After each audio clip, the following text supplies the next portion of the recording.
یہاں پر آپ کو تازہ ترین خبر سے آگاہ کرتے چلے مشیر خزانہ شوکت ترین سینیٹر منتخب ہو گئے ہیں۔ مشیر خزانہ شوکت ترین کو خیبر پختونخوا سے سینٹ کے الیکشن لڑانے کا فیصلہ کیا گیا تھا۔ حکمران جماعت پاکستان تحریک انصاف نے فیصلہ کیا تھا ان کو وزیر خزانہ بنانے کے لیے سینٹ کے الیکشن لڑائے گئے خیبر پختونخوا سے، جس میں مشیر خزانہ شوکت ترین نے کامیابی حاصل کی ہے۔ کل جو ووٹر تعداد تھی ان کی 145 تھی، جس میں سے 122 ارکان نے ووٹ کاسٹ کیا ہے۔ 122 میں سے 87 ووٹ مشیر خزانہ شوکت ترین صاحب نے حاصل کیے ہیں، جس کے بعد وہ فاتح قرار پائے ہیں۔ 23 ارکان ایسے تھے جو آج کے ان ووٹرز میں الیکشنز میں غیر حاضر تھے، جنہوں نے ووٹ کاسٹ نہیں کیا۔ 122 میں سے 87 ووٹ حاصل کر کے مشیر خزانہ شوکت ترین فاتح قرار پائے۔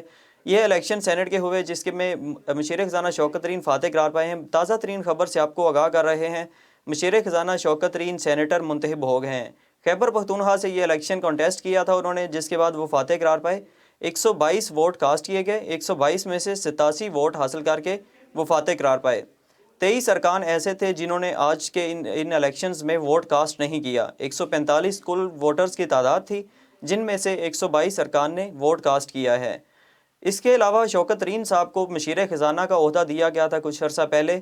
مشیر خزانہ کے بعد ان کو وزیر بنایا جانا تھا آج، اس لیے حکومت کی طرف سے یہ فیصلہ کیا گیا، جس کے بعد ان کو الیکشن لڑایا گیا تھا۔